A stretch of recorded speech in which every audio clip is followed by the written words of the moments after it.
going to move to Karpov games, the games I mentioned, in order to try to show how does it work in a practice. Okay, let me see where I am. Okay, I may also need my glasses, because some people are short-sighted, including me. As long as they see enough in life, it's not so bad. So, this is the position. This particular position has happened in a game between Anatoly Karpov and Kirill Georgiev. Kirill Georgiev is a strong grandmaster from Bulgaria, actually next to Topalov, maybe and Chaparinov, one of the best grandmasters, maybe not, certainly the best grandmaster that ever came out of Bulgaria. Kirill Georgiev was a former world junior champion and is already, well, 30 years certainly in a world top. The game was played in a Tilburg, a famous Dutch traditional tournament, in 1994. A game indeed came from a Tatakover variation of Queen's Gambit. And this is the position after white 14th move. Black is to move, and black plays move bishop e7. Well, what black would like to do, black would like to create some counterplay on the queen side. White plays rook ab1, and black plays a7, a5. So just like what I was talking about with pawn structure without pieces, is that now white's got to make a decision, because black is trying to create some counterplay on a queen side, and white can decide between three logical decisions. One is to push b4, b5, just like we are playing minority attack in some other lines of Queen's Gambit. But this would not be so perfect for white, because black would play c6 to c5, and actually black would then get very good counterplay. It will be for white impossible to use any son or queenside activity, and black actually very often may even get an upper hand. Such a kind of mistake to push b4 to b5 and to aim for this queenside minority play, and to allow black to play b4, c6, c5, after which black both bishops may coordinate perfect, is a mistake which actually happened to white with white to number of strong players, and later on black would get an upper hand. Second possibility for white is just to support the situation as it is.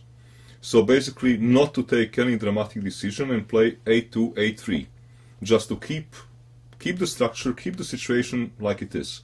But then the problem is that then black would play a5 takes b4, and after white a3 takes b4, and then black is going to play what I was talking about in this pawn structure position just without the pieces before we move to the game. Then black has a plan, b6, b5, and then knight from d7, via b6 he travels to c4.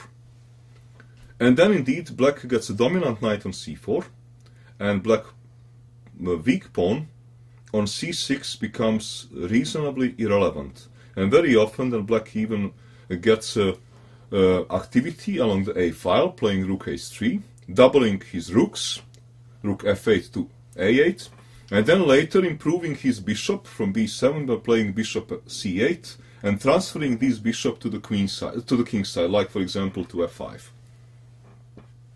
What Karpov does in this game, he takes a third choice, the best choice, and the decision that this particular strategy is based on, and what we were also talking in this pawn structure without a PC just when we're starting. So he takes b4 takes a5, and Georgiev plays rook takes a5, rook a8 takes a5. Now we have the change of a pawn structure. Now black b6 pawn can be weak, but white a pawn can also be weak. Karpov here plays something smart. He plays a2, a4. There are two reasons why this actually is a smart decision in this case. Number one is that, well, black may play rook a3, next move. and then doubling rook on a file. And second is that it is very handy for white to fix black weakness on b6, because try to imagine that white would not react, then black may play rook a3 indeed, and next move b5, and again knight b6, knight c4. So it is quite clever for white to fix this black weakness on b6. So Karpov plays a2 to a4. Now we have the pawn structure which we were talking about. On a queen side, white is having pawns on a4 and d4, and black is having pawns d5, c6 and b6. Exactly the structure which we were talking about. For the time being, on a queen side, we are having a status quo situation. Nobody can make any improvement. White cannot hit black weaknesses on c6 and b6 because, like what I said in this introductory part, those weaknesses are for the time being academic, because c6 weakness is well defended very well by bishop from b7, and b6 weakness, the knight on d7 is doing a job protecting it. On the other hand, white potential weakness on a4 also cannot be hit because knight on c3 is standing well. So black plays developing move, he plays move rook e8, was played by Georgiev. Karpov plays bishop f1, slowly preparing move e4. Move e4 could also be executed immediately, and white could have also immediately decided to opt for a plan which we were talking about, so the plan to transform the pawn structure in the center. But Karpov first plays bishop f1, actually more or less, true to his style, because Karpov, he never liked to hurry things. He basically was normally taking his time to execute his strategic ideas, and this is exactly what he does in these games with Georgiev. He would try to take a decision in center the moment when it suits him, because for the time being he doesn't see that anything is going to change and that it's going to be prevented, so he's taking his time. Bishop f1 played, Georgiev played bishop f8. Now it's important moment, because for example the move which is also interesting is for example move like knight e5, knight f3 to e5. Let me go 2 moves back with bishop on e2 and bishop still on e7. Just before move bishop f1, bishop f8 inclusion happened. For example, for white, possibility in this particular position, instead of 18th move bishop f1, is to, for example, also play move knight e5, which looks like quite a reasonable move, knight f3 to e5. What does the white want? Well, he wants to trade the knights off, so knight from e5 to be traded for black knight on d7, and then black b6 pawn becomes very weak. How does black then react? Black has then possibility to play bishop e7 back to d8, protecting his weakness. So, after moves bishop f1, 18th, and black bishop f8, it is interesting question on 19th move, what would have happened if white would have played a 19th move, knight f3 to e5? Because now black can no longer protect his b6 pawn with his dark square bishop. If black would decide to play knight d7 takes e5, white would play d4 takes e5, and then after this trade, black is simply going to have a problem, because after queen d6 takes e5, white may play queen b3 takes d6, and then black has a problem that well, his rook on a5 is attacked, and bishop on b7 is attacked, and white is probably going to get favorable position. Maybe nothing special, but some kind of advantage, small advantage, which black can probably hold. But what is interesting to mention is a tactical possibility. The tactical possibility which exists in a position is that, and it's good to know, I'm not saying that this is the best move in this situation, because knight takes d7 is also very, very playable. But the tactical possibility which often transpires in this position, that's why I want to show this motive, is for black to sacrifice exchange, positionally sacrifice exchange after knight e5 to play rook takes e5, and after d takes e5, queen takes e5. Black would actually get quite a decent compensation, because he would already have a bishop and a pawn for a white rook, but he would have two bishops, and he would have quite a reasonable central situation, which normally provides black with a very good compensation. His bishop can later come to d6, and normally speaking he gets enough for sacrifice exchange. Karpov did not want to play it. He didn't want to jump with knight to e5, probably because of one of the two things. Either he thought that exchange sacrifice would provide enough compensation, or he simply thought that after knight takes, in this variation which I have shown, that black would simply get to an easy draw.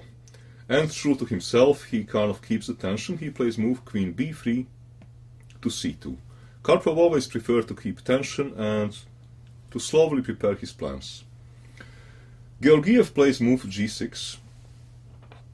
Why? He wants this bishop is on f8, but he would like now to put it to g7, because once he puts it on g7, bishop is active there and provides an extra control of e5 square, and also very important, may prepare the only counterplay for black in this position, and this is namely c6 to c5. Because if white would keep a status quo, this is then the only possible counterplay for black. But in order for black to get to this counterplay, he needs his bishop on g7, he needs an active play along the h8, a1 diagonal. And after Georgiev has played move g6, the Karpov now judges it's a time. Because later on we would see that this pawn on g6 would actually turn out to be a target. And Karpov now opens the position and he plays 20th move e3 to e4. Now Georgiev has a situation which we were talking before. He has to decide whether to react or not to react.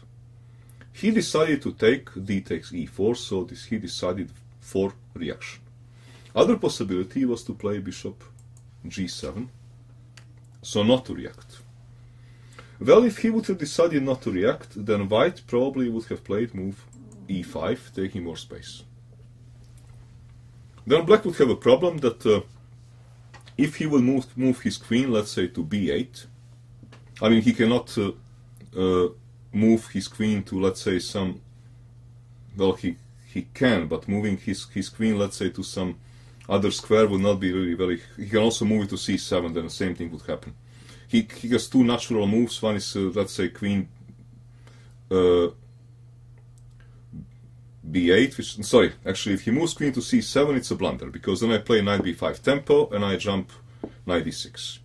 So if he moves his queen to b8, then I can play e5 to e6, and after black takes on e6, let's say f7, e6, then I play queen c2 takes to g6, and black king is then open. This is not what black would like to see.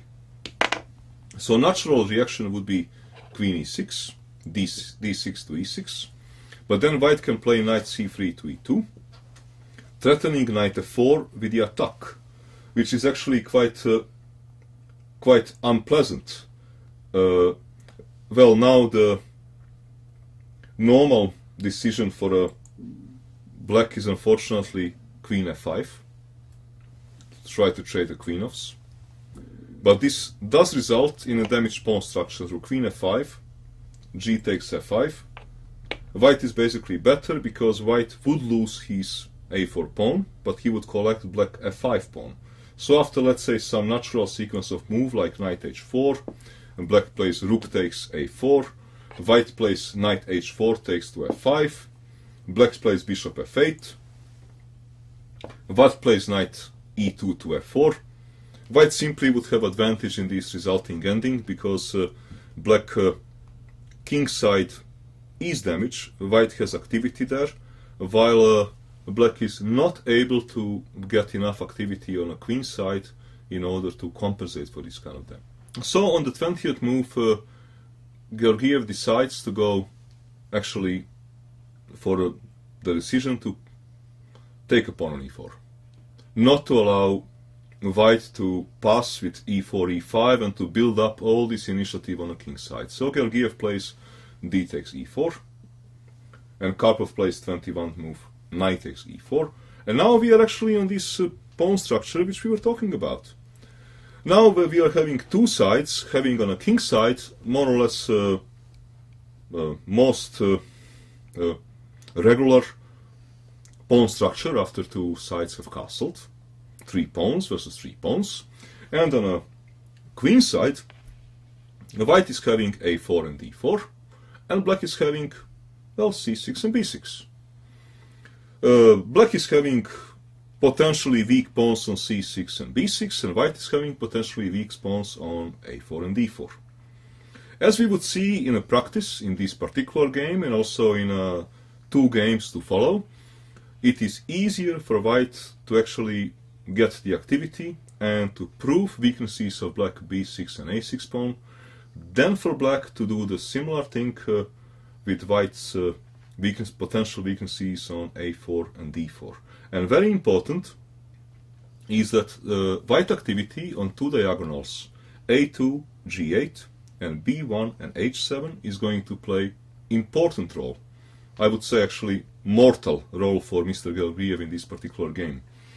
So, after knight takes e4, Karpov played GingerGM played 21st move queen takes f4, which is a natural move because queen is active on f4, it is hitting white on e4, and also it is impossible to immediately attack it with g2, g3 because knight on f3 is hanging.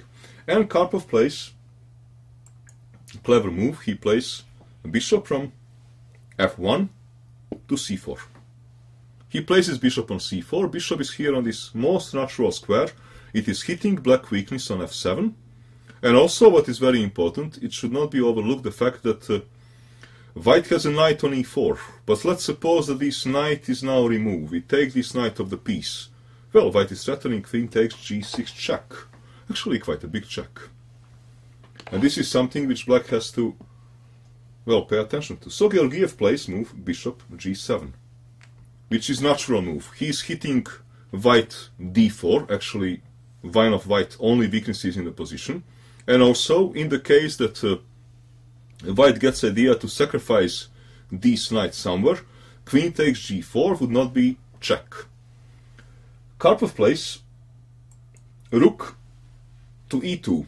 He decides to actually make a build, to build rooks on e-file, and to take the e-file.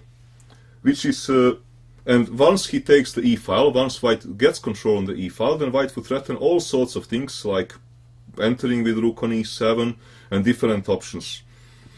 Karpov also had the possibility of trying to take the e-file immediately, which probably objectively was a better move, and this was to play knight from e4 back to d2. With having a double threat, well, one threat is obviously to take rook on e8, and the other threat is to play queen c2 takes g6 to take this big pawn. Black would have to respond rook takes e1, and after white would play rook takes e1, white has again a terrible threat. Well, one threat is queen takes g6, the other threat is, let's say, rook e8 check. Black can try with a bishop b7 to a6, try to exchange this very strong bishop, where white would have a very pleasant choice between either taking bishop takes a6 and queen takes c6 to try to play pawn up, or to simply play bishop back to b3, keeping extreme pressure, hitting on g6, hitting on c6, and threatening rook takes e8. Black would be in a very serious trouble. In this particular case, most probably that Karpov's style in general to postpone things, not to force the events, and to force the events the moment when he decides the time has come, was not the strongest move in this particular position. But okay, this is typical Karpov, you cannot have it all. So he plays rook e2, and GingerGM decides to go for the main play, the main counterplay which black has in this position, which we were talking about. He plays c6, c5. So he wants to open two diagonals for his two bishops, because white has more space, and white has safer king. What does black have? Black has a bishop pair. But the bishop pair is going to count in the moment if position is open. If he doesn't open up the diagonals, this bishop pair is not going to count. So after c5, the Karpov goes for the plan which we were talking about before. When black hits with c5, white has a possibility to create pass pawn. He plays d4, d5. Now black bishop from g7 is very active, but okay, white does not have any pieces on the square this bishop is hitting. So long it is going to remain that way. The bishop is going to be strong, but this bishop on g7 is not going to cause any particular damage, because there are no pieces on this diagonal, on h8, a1 diagonal. Black is now to move, and now it's very important moment in the game. Georgiev plays human move, natural move. He plays rook a5 to a8. Why does he do it? He does it because with his move rook e1 to e2, Karpov has sent a very clear message that he is going to play rook b1 to e1. Then he would remove this knight from e4, and he would try to take off the control of the e-file. Georgiev plays rook a5 to a8. Well, the simple idea to bring a rook back to defense, defend the rook on e8, and to try to strengthen control of the e-file. Furthermore, it is clear that white pawn on a4 is not going to be an easy target, so that's why Georgiev decides that his rook on a5 has actually nothing to do there anymore. But at this particular moment, he should have sensed the danger. He should have sensed the danger in the fact that bishop from c4 is very soon going to become a mortal piece. And it was the last moment to exchange it, to play bishop b7 to a6, and to trade those two bishops. And with light square bishops off the board, white attacking power is going to become considerably smaller. Georgiev doesn't do it. And very soon the difference in activity of those two bishops, white light square bishop on c4 and black on b7, is going to decide this game. So rook a5 to a8 is 24th move of Georgiev. Karpov plays according to plan. He plays rook b1 to e1, strengthening the e-file. Georgiev plays rook a8 to d8. Why? Because Karpov would soon play move queen b3 and g3. Queen would be hit, queen would need a square. And Georgiev wants to retreat with his queen all the way back to b8. But before he does it, he wants to connect his rooks. So that's why he plays first move rook a8 to d8. Karpov plays queen b3. Queen b3 has now a threat, immediate threat. This is a4 to a5, because bishop on b7 is not protected. So Georgiev plays bishop a8. And now comes important moment. Karpov plays g3, hitting a queen. The black queen has to go to b8. It has virtually no other squares, because if it goes somewhere else, then it gives white opportunity to jump with the knight, either with the knight from e4 to d6, or queen c7 is of course a terrible blunder because of d5, d6, which then comes with a tempo. So black plays queen back to b8. And now we are going to see the consequence of Georgiev's mistake not to play move bishop a6 on time, and not to exchange white active bishop on c4, because now Karpov plays 28th move d5 to d6. So now what do we have? Well, the both bishops are open. Black bishop on a8 is now open on his diagonal, but white bishop on c4 as well. And white bishop on c4 is hitting a weakness on f7, which black has no possibility to adequately protect. Black plays now rook f8. This is the only move to protect the weakness. And now we are having the situation which I call in chess the rules of attackers and defenders. Let's count attackers and let's count defenders. So, white is going to attack black kingside. This is kind of quite obvious. Now let's count attackers. We have queen on b3, we have bishop on c4, we have knight on e4, we have knight on f3, we have rook on e2, we have rook on e1. And yeah, okay, let's even not count pawn on d6. So if you, let's say, pick up the rule of thumb, so any kind of beginner books, let's now count this. So this is 5 plus 5, this is 10, plus 9, this is 19, plus 3, 22, plus 3, 25, plus 3, this is 28. So we have 28 counts for attackers. Now let us count the defenders. So defenders, okay, queen on b8 is doing nothing, it doesn't count. Bishop on a8 is doing nothing, it doesn't count.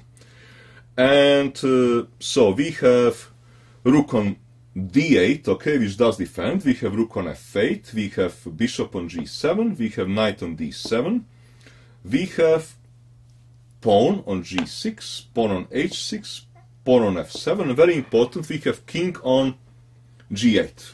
Because according to rules of first world champion Steinitz, king does count as a defender. King is defender. And according to Steinitz, king counts as 1. So now let us count the defenders.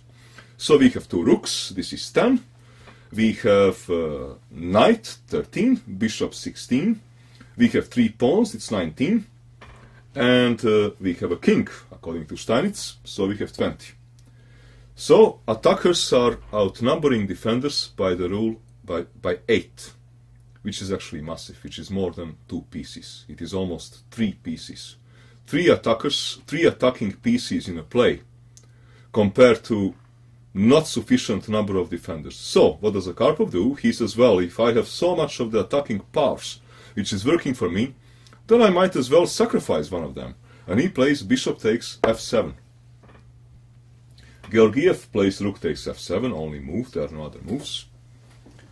And now having still, Karpov is still, so now Karpov is still plenty of attackers, having plenty more attackers than defenders, because pawn is eliminated. He plays knight e5 to g5.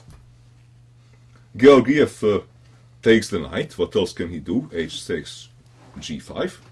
Karpov plays knight f3 takes to g5. Well now, let's see, Karpov, 2 pieces of Karpov have gotten off the board, 2 pawns have gotten also off the board. Still, plenty more attackers. Rook d takes goes to f8.